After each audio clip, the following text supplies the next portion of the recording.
Hello, and today we are talking about log properties, definition of E, and logarithmic differentiation. Now for Calc AB, we will not be doing the logarithmic differentiation piece, so you will stop the video when we get there. For Calc BC, we're doing the whole thing. Now if we look at the properties right here on the front, these are properties that you've been asked to know in previous classes, and I am asking you now that you know these properties as well. So your basics, natural log of 1 is 0, natural log of e is 1, natural log of e to the x is x because natural log and e to the x are inverses. When I have an exponent that I'm taking the natural log of something that has an exponent, I can just bring that exponent down in front of my natural log. When I am multiplying two things, I'm taking the natural log of a product, I can separate them out by taking the natural log of the first and adding it to the natural log of the second. Natural log of a quotient is the natural log of the top, minus the natural log of the bottom. And then this one's probably new to us this year, the change of base formula. So the change of base formula is log base b of x will be log base e of x divided by log base e of b. Then we write that in terms of natural log. So log base e of x is natural log of x, and then log base e of b is natural log of b.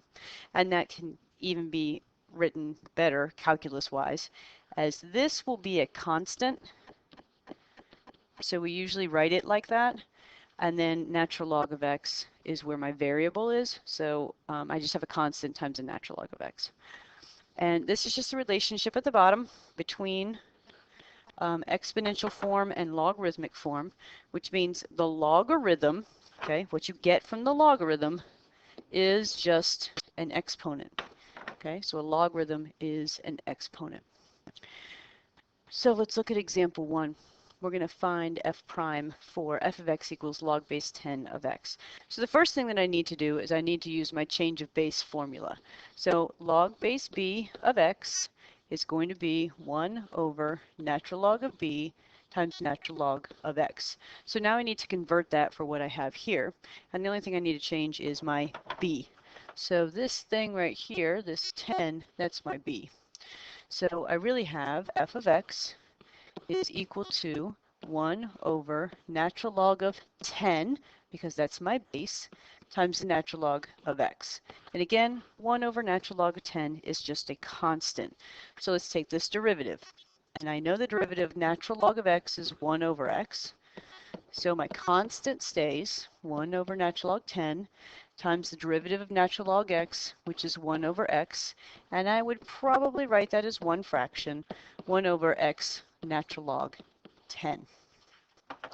So let's go ahead to the next page, and I believe on the next page is a u-try. So once you get to the next page, I'd like for you to go ahead and pause the video, work this out, and when you finish working it out, put the video back on so you can see all of my work and solutions and try and figure out, if you didn't get it right, what you could do differently. So please, I would like for you to pause the video now. My answer was 1 over x natural log 4. So take your time and work through that. Make sure you multiply by the derivative of the inside for your natural log derivative. Moving on to example 2. Now we're going to take this derivative. What we're going to do first, though, is we're going to use our natural log rules to simplify this as much as we can before we even start. So I'm going to just start by rewriting what I'm doing. I'm taking the derivative of something, and let's simplify this. Right here I have a quotient. When I have the natural log of a quotient, I can do the natural log of the top minus the natural log of the bottom. So we're going to go ahead and have natural log of the top minus the natural log of the bottom. And I'm going to rewrite sine squared x in calculus friendly terms, which is sine of x quantity squared. So I have not done any calculus. I've simply rewritten the question using my log rules. Now I'm going to go ahead and use one more rule, and that's the one dealing with the exponent. So again, I have not taken the derivative yet, but I'm going to rewrite this. This natural log of x squared can be rewritten bringing the exponent down times natural log of x. And I can do the same thing with the natural log of sine of x, quantity squared. I can bring that 2 down in front and then I have the natural log of x. And again, I still have not taken a derivative yet. So let's go ahead and get to it. Now, there's nothing else I can simplify, so let's take our derivative. So the derivative of 2 natural log of x is 2 times the derivative of natural log x is 1 over x, minus 2, the derivative of natural log of sine of x is 1 over sine of x. Don't forget to multiply by the derivative of the inside. Our inside is sine of x, and the derivative of that is cosine of x. So I can simplify that, and I probably would. That's 2 over x minus 2, hold on, what's that going to be? Cotangent x. Cosine over sine is cotangent. So that's how I'd probably leave my answer for example 2. So right now what I'd like for you to do is do u try 2. And again, we're going to use our log rules first. We have a product here instead of a quotient, so it's not exactly like the one we just did. But I would like for you to do u try 2. So go ahead and pause the video now, please. So my final answer was 2 over x plus tangent of x. And again, if you did not get that, go ahead and take a moment and figure out what went wrong. If you are in AB calculus, your video is over. Go ahead and stop the video, write down any questions you have, and I'll see you in class. If this is BC Calc, we are going to keep going to the next page. So we have this definition of E, and this is actually kind of random, but this is our definition of E. It can be helpful. You probably want to memorize it. I don't have anything else in the lesson about it except for the actual definition. And if you were to put this into your calculator, put this into y1, and then zoom in around x is equal to 0, you should see that that limit is trying to become E, 2.7, etc. Same thing if I were to graph this in y1 and then look at the ends, the end behavior as n goes to infinity, you should also get E, 2.7, etc. But let's look at example 3. Example 3, I'm going to use some more log rules before I do anything. So let's simplify first. So in this I have cosine of something. And this something I can simplify. I can simplify by using the exponent rule. And I'm left with 7x natural log e. Now, we should know what natural log e is. The natural log of e is just 1, which leaves us with this. And when we take that derivative, the derivative of cosine is negative sine of 7x times the derivative of the inside, which is 7. So I would probably rewrite that as negative 7 sine of 7x.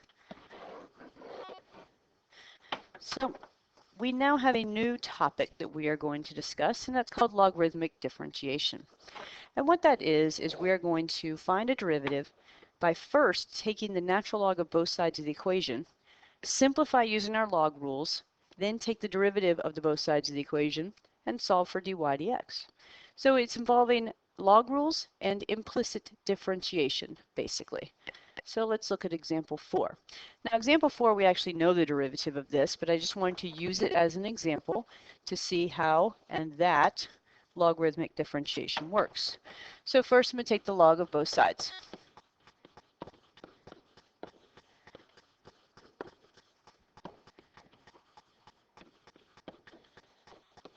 So take the natural log of both sides. And after I take the log of both sides, I am then going to simplify using my log rules. There's nothing I can do with natural log of y. However, with my exponent up here, I can bring that down. So that's your next step, is you simplify using your log rules. And the point of doing that is to get rid of the exponent as a variable. So right now our variable is an exponent, so the only way to get it out is with a natural log. So we need to simplify using the natural log rules, and the point is to get the variable to not be an exponent.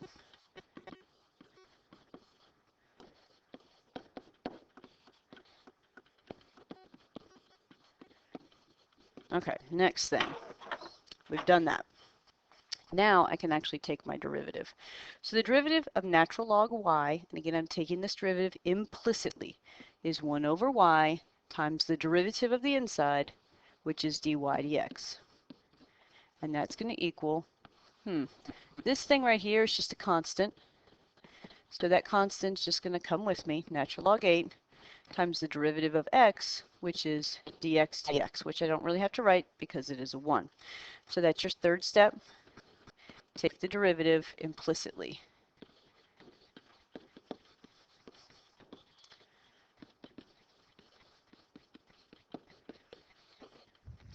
So once I've done that, what I need to do now is I need to solve for dy dx. So my next step is solve for dy dx, or y prime. You are welcome to use y prime when you're doing implicit differentiation. So when I solve for dy dx, I multiply both sides by y basically, and I get y times the natural log of 8. And my final step is I do not want to have y's in my equation, so I know what y is though. So I'm going to replace my y with, I've used all my colors, sorry. I'm going to replace my y with what y was. So my y is the same as 8 raised to the x. So I replace my y with 8 raised to the x times natural log of 8. And this is the derivative that we already knew. This is actually how you do it, is by the technique called logarithmic differentiation. So let's go on to example 5. Example 5. Now this one, again, I need to use logarithmic differentiation, and I know that because my variable is in my exponent.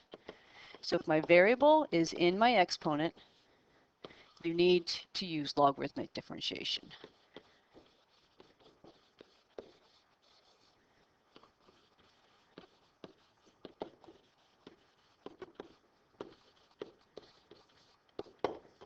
So I start out by just rewriting y is equal to x cubed plus 4 raised to the cosine of x. My next step is to take the natural log of both sides. So I have the natural log of y is equal to the natural log of x cubed plus 4 raised to the cosine of x. Next, I'm going to use my log rules, and I'm going to get this exponent out and pull it down in front. So now I have natural log y times cosine of x times natural log of x cubed plus 4. Once I have done that, I'm going to take the derivative implicitly. When I take the derivative implicitly, I am going to end up on the right side. This thing right here is a product. So I do have a product rule. So I have a 1 over y dy dx, and I have a product rule. So I'm going to take the first one, and you do it in whatever order you do it in. I take the first one, and then I do the derivative of the second. And don't forget that I have an inside chain rule. So that's the derivative of natural log x cubed plus 4. And then I leave the second one alone, derivative of the first. So I have this. At this point, I need to get dy dx by itself, so I'm going to multiply both sides by y. And I end up with dy dx is equal to y times, let's see, I've got cosine x and a 3x squared on top and an x cubed plus 4 on the bottom, minus sine of x, and I don't have to put that one in the front, natural log of x cubed plus 4. And finally, I need to replace my y with whatever y was. So y is this thing, so that needs to come and replace this y right here. So I have dy dx, or y prime. Actually, what am I supposed to be calling this one? I think it's f prime, because my original function was f, so I apologize. This should be f prime of x is equal to x cubed plus 4 raised to the cosine of x times 3x squared cosine x over x cubed plus 4 minus sine of x times natural log of x cubed plus 4. And we don't need to do anything else to simplify that. I would just leave it exactly as it is. So let's go ahead and look at the next one. The next one is one for you to try. Now this one, there is no variable in the exponent. However, it's a bear of a quotient rule with a chain rule in it. So what I recommend is I want you to do this by logarithmic differentiation and use the log rules to the best of your ability. Make sure your exponents are down. Then take your derivative and don't simplify your answer. Just leave it however it is, but don't forget to replace the y. So go ahead right now and work on you try 5. Pause the video now, please. Here is my solution. I just want to talk about my first step so I can show you the rest of my work. The first step, I just rewrote the bottom in calculus-friendly terms before I started. And then I started with taking the natural log of both sides. My answer is down at the very bottom, circled in green. So please figure out if you had any problems, what went wrong. And if you have any questions, please write those down and bring them into class. And I hope you have a wonderful evening.